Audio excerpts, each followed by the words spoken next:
안녕하십니까. 오늘도 하나님께서 저와 여러분에게 좋은 아침을 허락해 주신 줄 믿습니다. 복된 하루 사실 수 있기를 주님의 이름으로 축원드립니다. 오늘 아침 말씀은 요한일서 4장 18절에서 21절까지 말씀드리겠습니다. 사랑 안에 두려움이 없고 온전한 사랑이 두려움을 내어 쫓나니 두려움에는 형벌이 있습니다.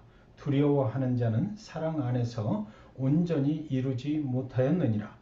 우리가 사랑함은 그가 먼저 우리를 사랑하셨습니다.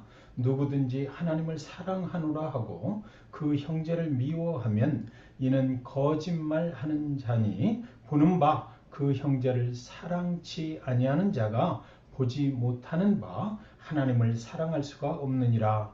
우리가 이 계명을 주께 받았나니 하나님을 사랑하는 자는 또한 그 형제를 사랑할지니라. 아멘. 이런 사랑하고 있나요? 라는 제목으로 말씀을 나누겠습니다.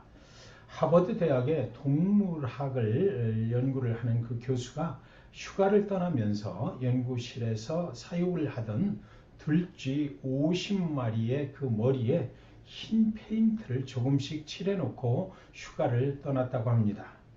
연구실을 지키는 그 사육사들이 휴가를 떠난 교수님이 흰 페인트 칠을 한 들쥐들을 보면서 무슨 생각을 했느냐면, 우리 교수님이 저 흰 페인트 칠을 한 들쥐들을 특별히 사랑하시는가 보다, 그렇게 생각들을 하고 그 휴가 기간 동안에 그 사육사들은 그 흰 페인트 칠이 되어 있는 그 들쥐들을 특별히 사랑하고 특별히 잘 보살펴 주었다는 것입니다. 이 휴가에서 돌아온 그 교수가 살펴보니까 머리에 흰 페인트 칠을 하고 떠났던 그 들쥐들이요, 다른 들쥐들보다 훨씬 더 건강해졌고 활동을 또 더 활발히 하고 있더라는 것이지요. 특별한 사랑은 생명을 회복하고 살리는 힘이 있는 것입니다. 사랑하는 저와 여러분이 그런 사랑을 받으면서 그런 사랑을 또 남들에게 주면서 살 수 있게 되시기를 주님의 이름으로 간절히 축원드리는 것입니다. 저와 여러분이 이 세상을 살아가는 동안 가장 많이 행하는 것은 무엇일까요? 뇌내 혁명의 저자 하루야마 시게오라는 사람이 있는데, 이 사람은요, 인간이 평생을 살면서 가장 많이 하는 행동은 싸움이다 라고 그렇게 그의 책에서 말을 했습니다. 인간은 태어나면서부터 싸움을 배우면서 태어나고, 인간은 태어나자마자 내 것과 내 것을 가리고 남의 것을 빼앗으면서 이 세상의 삶을 시작을 한다는 것입니다. 인간은 남을 미워하고 증오하면서 살아가는 것이에요. 요즘 뉴스 중에서 가장 핫한 뉴스가 무엇인가요? 전쟁입니다. 우리는 물고 또 물리고 서로가 피투성이가 되어서 살아가고 있는 것입니다. 그래서 이 세상의 인간은 가해자와 또 피해자 두 종류의 사람밖에는 없다라는 것이에요. 어떤 때는 내가 가해자가 되기도 하고 또 어떤 때는 내가 피해자가 되면서 살아가고 있는 것이죠. 여러분, 그런데요, 참 이상한 일이 인류 역사에 벌어졌습니다. 인류가 이렇게 싸우면서 살아간다면 언젠가는 모두가 그 싸움판에 걸려가지고 죽어 없어지고 말았어야 하는데, 참 이상하게도 인류는 계속해서 번성해 나가고 있다는 것이에요. 2023년에 전 세계 인구는 80억이었습니다. 그런데요, 그 예측하는 그 숫자를 보니까 2100년에는 이 인류가 100억을 넘는다는 것입니다. World of Matters라는 그 집계에 따르면, 제가 이 말씀을 묵상하던 지난 금요일 샌프란시스코 시간으로 오후 3시에 전 세계 인구는 82억 9,853만 명으로 나오더라고요. 그날 출생자 수는 그날 하루만 제가 있던 그 시간까지 22만 5,485명으로 집계가 되고 있었습니다. 저와 여러분이 이 세상을 떠나는 날에는 그 사망 신고가 되는 순간에 사망자 집계 수에 또 한 명의 사망자로 추가가 될 것입니다. 여러분, 어떻게 인간은 싸우고 또 싸우는데도 인구는 자꾸만 증가하고 있는 것일까요? 그것은 바로 인간은 싸움만 하는 존재가 아니라 다른 한편으로는 사랑을 하는 존재이기 때문인 것입니다. 수도 없이 싸우고 상처를 주고받으면서 우리는 두려움 가운데 살아가고 있지만, 그러나 사랑을 하고 또 사랑을 받으면서 그 사랑으로 수많은 상처와 아픔이 치유가 되고 회복이 되기 때문인 것이지요. 사랑 안에 두려움이 없고 온전한 사랑이 두려움을 내어 쫓나니, 그래서 사랑이 있는 곳에는 두려움이 없는 것입니다. 사랑이 있는 곳에는 불안이 사라지고 평안이 찾아오는 것이에요. 사랑이 있는 곳에는 널널한 그런 마음의 여유가 생기는 것입니다. 사랑이 있는 곳에는 긍정적인 에너지, 그 엔돌핀이 막 뿜어져 나오는 것이지요. 그러므로 믿음, 소망, 사랑 가운데 그 중에 제일은 사랑이다 라고 이렇게 성경에 기록이 되어 있는 것 아니겠습니까? 이런 사랑 안에 저와 여러분 살고 싶지요? 저도 그렇습니다. 사랑은 생명을 살리는 힘이 있는 것이에요. 18절에 보시면 사랑 안에 두려움이 없고 온전한 사랑이 두려움을 내어 쫓나니. 여러분 불안하십니까? 두려운 일이 있으신가요? 저도 인생을 살면서 어떤 예기치 못한 그런 상황들을 만나면 그 순간에 얼마나 불안하고 얼마나 두려운지 몰라요. 저와 여러분 모두에게 모든 불안과 두려움을 내어 쫓아내는 그 사랑이 충만히 임하시기를 주님의 이름으로 간절히 축원드리는 것입니다. 여러분, 사랑은요, 사람을 변화시키는 힘이 있어요. 사람은 사랑을 받으면 그 사랑에 감격해서 이제는 스스로 내가 변화해야 되겠다, 이런 생각과 결단을 하게 되는 것이지요. 19절에 우리가 사랑하면 그가 먼저 우리를 사랑하셨음이라. 저와 여러분은 주님의 사랑을 입은 사람들입니다.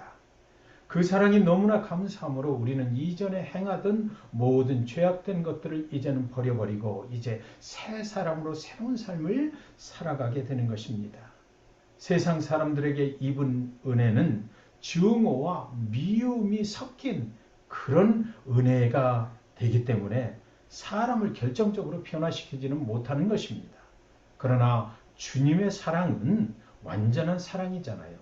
죄가 조금도 섞이지 않은 순수한 순도 100%의 사랑인 것입니다. 순도 100%의 주님의 사랑은 사람을 결정적으로 변화시키는 그런 힘과 능력이 있다는 것이에요. 누구든지 하나님을 사랑하노라 하고 그 형제를 미워하면 이는 거짓말하는 자니. 그러므로 만약에 그 사랑을 입었는데도, 순도 100%의 주님의 사랑을 입었는데도 아직도 이전에 행하던 죄악된 행실을 하면서 살아가고 있다면 사실은 그 사람은 주님의 사랑을 입은 것은 아닐 것이다라는 거죠. 세상의 죄인들이 잠깐 준 그 사랑을 주님의 완전하신 사랑이라고 착각을 하고 살아가고 있는 것은 아닐까요? 밤을 새워 고기를 잡으려고 그물을 쳤지만 허탕을 친 그곳에 주님이 찾아오셨지 않습니까? 고기를 잡았는가 주님이 물으시는 것이에요. 못 잡았습니다. 허탕을 치고 말았습니다. 그때 주님이 말씀하시기를 그렇다면 깊은 데로 가서 그물을 내려라 라고 말씀하셔요. 그리고 시몬 베드로와 제자들은 주님의 말씀에 순종해서 깊은 데로 가서 그물을 내렸던 것입니다. 그랬더니 그물이 찢어질 만큼 고기를 많이 잡게 되었다. 성경에 그렇게 기록이 있습니다. 그때 시몬 베드로는 주님에게 뭐라고 합니까? 누가복음 5장 8절에 시몬 베드로가 이를 보고 예수의 무릎 아래에 엎드려 이르되 주여 나를 떠나소서 나는 죄인이로소이다 하니. 이상하지 않습니까? 고기를 그렇게 많이 잡았으니까 이제 우리 빨리 수산물 시장으로 달려가서 경매에 이걸 팔자라고 한 것이 아니고요. 시몬 베드로는 예수의 무릎 아래 엎드렸습니다. 주님의 사랑은 사람을 변화시키는 능력이 있는 것입니다. 내가 그동안 죽을 수밖에 없는 죄인으로 살았던 것을 그 순간 깨닫게 되었고 새로운 인생을 살기를 그는 결단을 하게 되었던 것이지요. 주님의 사랑을 입어서 변화받은 사람에게 나타나는 가장 큰 변화가 무엇일까요? 우리가 이 계명을 주께 받았나니 하나님을 사랑하는 자는 또한 그 형제를 사랑할지니라. 그 형제를 사랑할지니라. 그 사랑을 다른 사람들에게 베풀며 살기를 원하는 그런 사람이 된다는 것입니다. 사실 사람은 누군가를 사랑할 때 이 세상이 참 아름다워 보이는 것이에요. 그러므로 사람은 누군가를 사랑할 때 이 세상에 다른 사람을 사랑할 그런 마음과 결단이 생기게 되는 것이지요. 오늘 하루를 살아가실 때 우리는 누군가를 또 만나면서 살게 되겠지요. 어쩌면 그 사람은 하나님께서 저와 여러분에게 보내주시는 사람이 아닐까요? 왜 보내주시는 것일까요? 주님의 사랑을 저와 여러분을 통해서 받게 하시려고 그 사람을 만나게 하시는 것일 것입니다. 그 형제를 우리가 이미 받은 주님의 사랑으로 사랑할 수 있기를 바라는 그런 하나님이 그 사람을 보내주시는 것이지요. 하나님을 사랑하는 자는 또한 그 형제를 사랑할지니라. 하나님을 사랑하시나요? 그렇다면 오늘 하나님이 보내주신 그 형제를 만나게 될 때에 주님의 사랑으로 사랑하실 수 있기를 간절히 바라는 것입니다. 여러분은 주님의 제자이신 것 맞지요? 그것을 세상 가운데 증명받으시는 그런 하루를 사실 수 있기를 바랍니다. 어떻게 하면 그러면 내가 제자인 것을 세상 가운데서 인정받을 수가 있을까요? 요한복음 13장 35절에 말합니다. 너희가 서로 사랑하면 이로써 모든 사람이 너희가 내 제자인 줄 알리라. 아멘입니다. 서로 사랑하면 그것을 증명받을 수 있을 것입니다. 하나님이 너는 내 제자구나 그렇게 인정해 주실 것 분명합니다. 세상 사람들도 저 사람은 정말 주님의 제자구나 인정해 주실 것입니다. 저와 여러분이 오늘 하루를 살면서 주님의 제자로서의 그 정체성을 분명히 세상 가운데 드러내실 수 있는 복된 하루를 사실 수 있기를 주님의 이름으로 간절히 축원드리는 것입니다. 말씀 기억하시면서 기도하겠습니다. 생명을 주시기까지 나를 사랑하여 주신 주님께 감사를 드립니다. 오늘 하루를 살아가면서 그 사랑에 감사하여 다른 형제를 사랑하며 살기를 원합니다. 주님은 모든 사람을 사랑하셨지만 우리는 아직도 부족하여 그렇게 살지 못함을 용서하여 주시옵소서. 하나님, 제가 주님의 제자입니다. 한 사람이라도 주님의 사랑으로 사랑할 수 있도록 도와주시옵소서. 그래서 우리의 마음속에 나도 주님의 제자임을 스스로 확인하며 감사와 기쁨으로 살아갈 수 있도록 축복하여 주시옵소서. 예수님의 이름으로 기도합니다. 아멘.